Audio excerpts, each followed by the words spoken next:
हे राधे। श्रीमद् भागवत महापुराण का 26वां अध्याय। महद आदि भिन्न भिन्न तत्वों की उत्पत्ति का वर्णन चल रहा था। कपिल देव अपनी माता को भय विनाश करने के लिए, संसार बंधनों से मुक्त करने के लिए ज्ञान दे रहे हैं।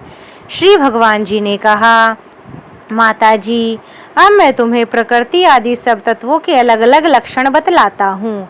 इन्हें जानकर मनुष्य प्रकृति से गुणों से मुक्त हो जाता है।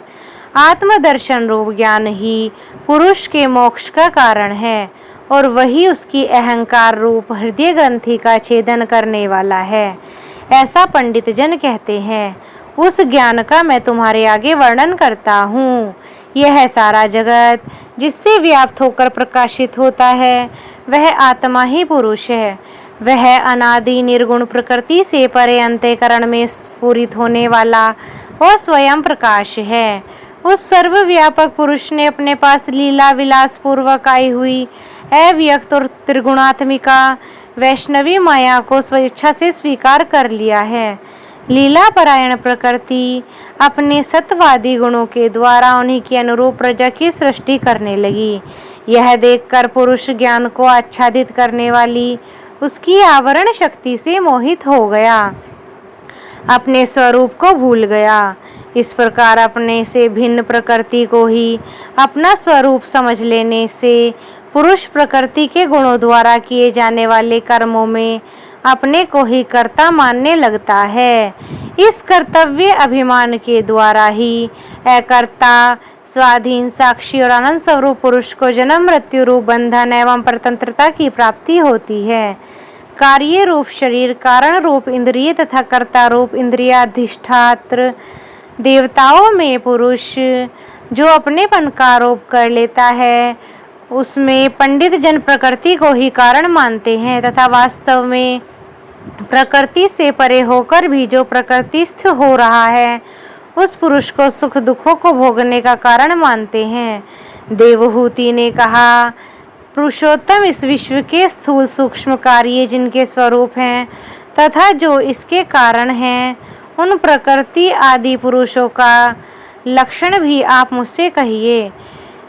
श्री भगवान जी ने कहा, जो त्रिगुणात्मक अव्यक्त नित्य और कार्य कारण रूप है तथा स्वयं निर्विशेष होकर भी संपूर्ण विशेष धर्मों का आश्रय है, उस प्रधान नामक तत्व को ही प्रकृति कहते हैं। 5 महाभूत, 5 तन्मात्रा, 4 अंतःकरण और 10 इंद्रियां, इन 24 तत्वों के समूह को विद्वान पुरुष लोग प्रकृति का कार्य मानते हैं। पृथ्वी, जल, तेज, वायु और आकाश, ये तो 5 महाभूत हैं। गंध, रस, रूप, स्पर्श और शब्द, ये 5 तन्मात्राएं हैं। श्रोत्र, त्वचा, चक्षु, रसना, नासिका, वाक, पाणी, पाद, उपस्थ और पायु, ये 10 इंद्रियां हैं। मन, बुद्धि, चित्त, अहंकार, ये 4 रूप में एक ही अंतःकरण अपनी संकल्प, निश्चय, चिंता और अभिमान रूपा 4 प्रकार की वृत्तियों से लक्षित होता है। इस प्रकार तत्वज्ञानी पुरुषों ने सगुण ब्रह्मा के सन्निवेश स्थान इन 24 तत्वों की संख्या बतलाई है। इसके सिवा जो काल है वह 25वां तत्व है।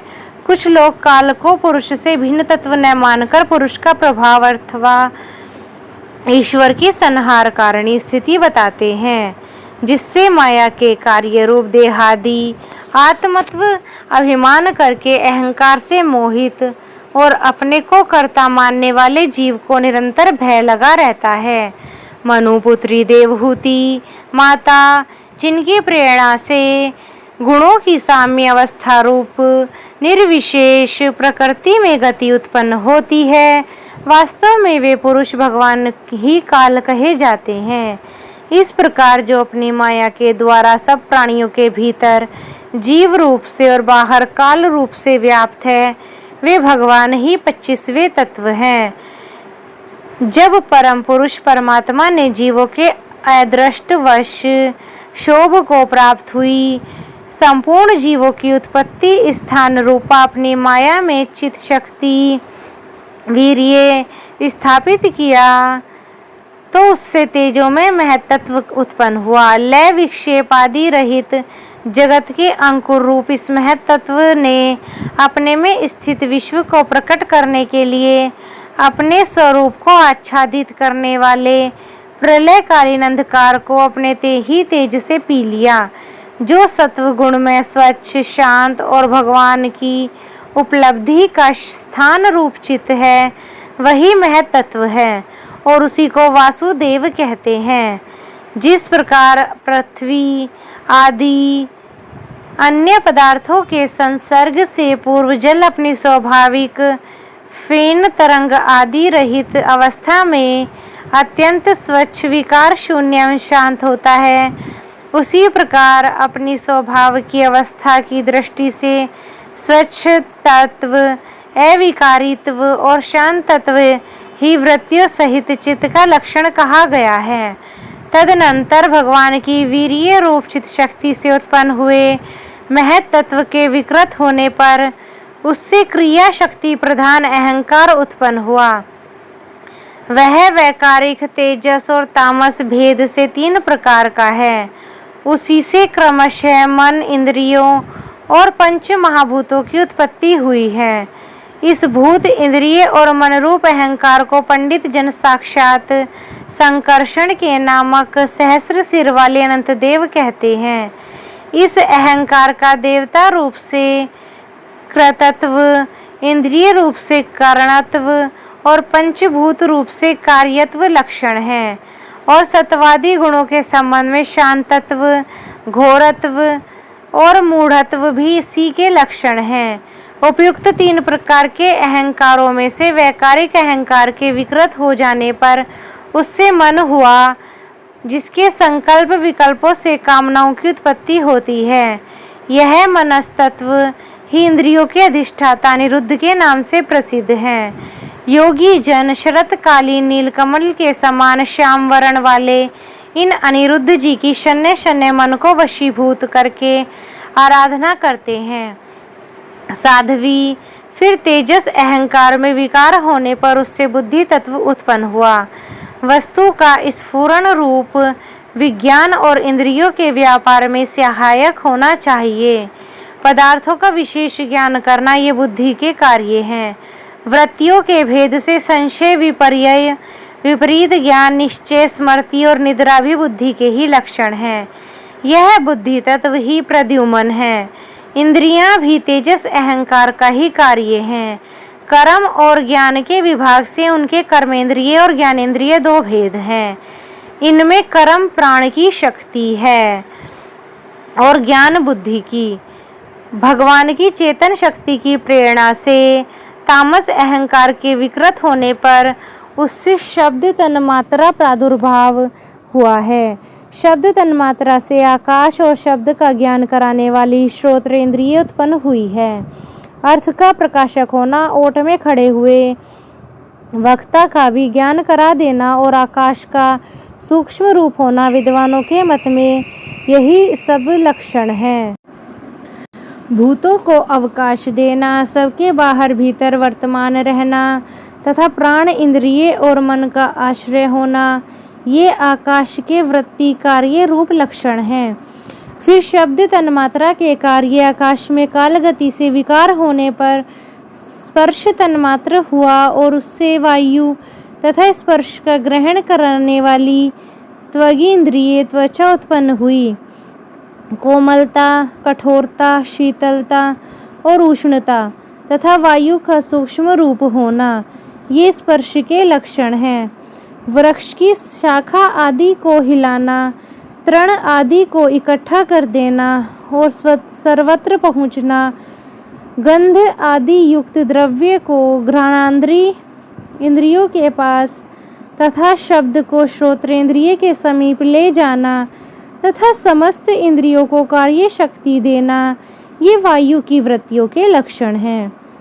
तदंतर देव की प्रेरणा से स्पर्श तन्मात्र विशिष्ट वायु के विकृत होने पर उससे रूप तन्मात्र हुआ। उस तेज से और रूप को उपलब्ध कराने वाली नेत्रेंद्रिय का प्रादुर्भाव हुआ। साध्वी वस्तु के आकार का बोध कराना, गौण होना, द्रव्य के अंग रूप से प्रतीत होना, द्रव्य का जैसा आकार, प्रकार और परिमाण आदि हो उसी रूप में उपलक्षित होना तथा तेज का स्वरूप भूत होना, ये सब रूप तन्मात्रा की वृत्तियां हैं। चमकना, पकाना, शीत को दूर करना, सुखाना, भूख प्यास पैदा करना और उनकी निवृत्ति के लिए भोजन और जलपान कराना, ये तेज की वृत्तियां हैं।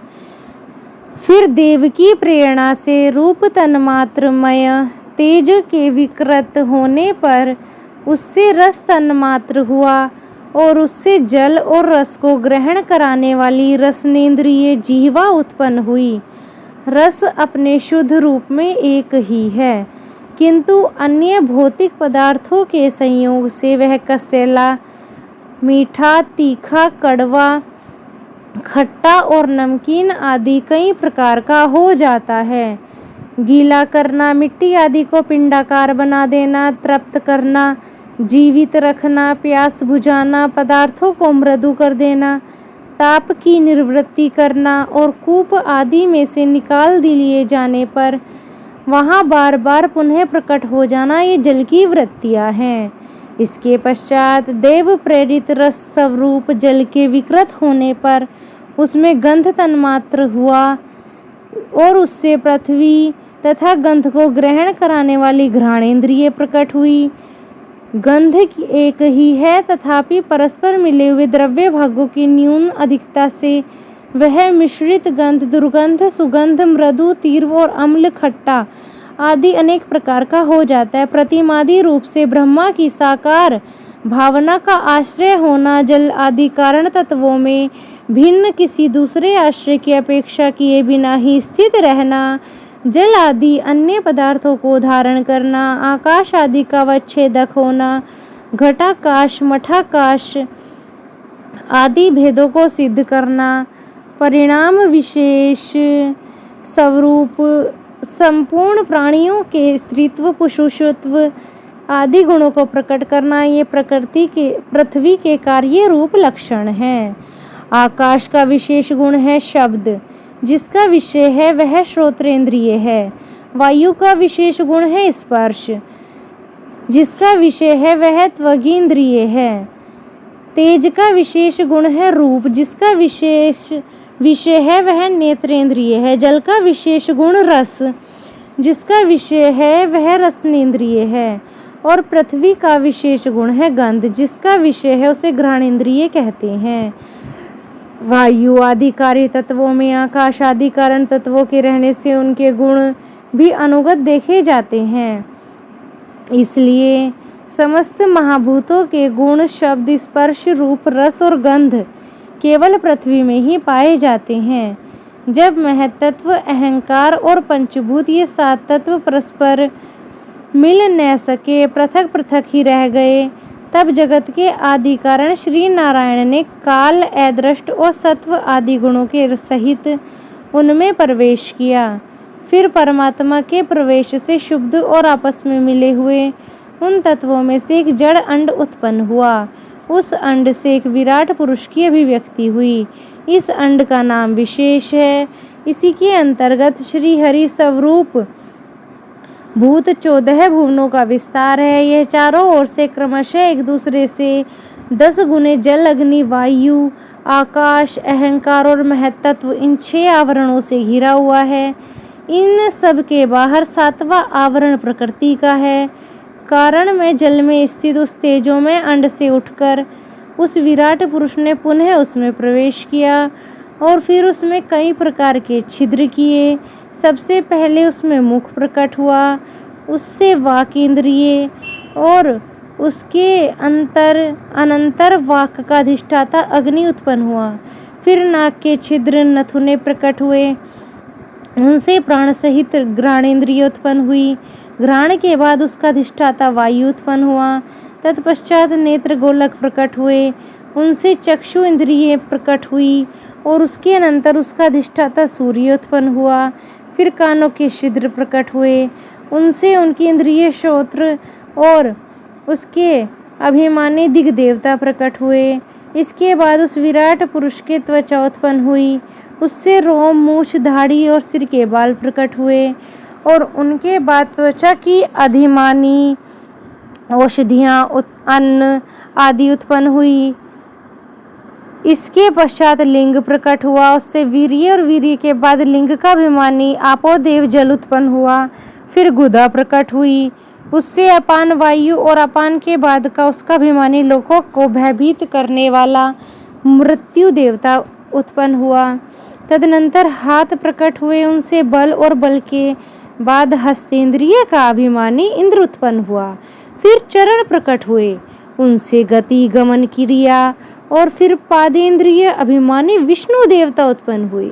इस प्रकार जब विराट पुरुष के नाड़ियाँ प्रकट हुई तो उनसे रुधिर उत्पन्न हुआ और उससे नदियाँ हुई।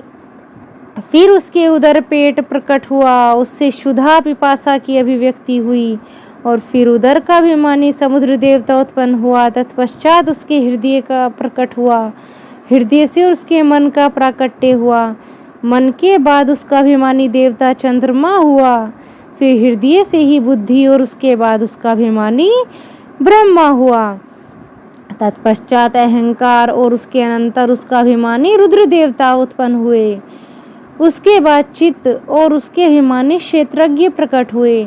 जब ये क्षेत्रज्ञ के अतिरिक्त सारे देवता उत्पन्न होकर भी विराट पुरुष को उठाने में असमर्थ रहे तो उसे उठाने के लिए क्रमशः फिर अपने अपने उत्पत्ति स्थानों में प्रविष्ट होने लगे।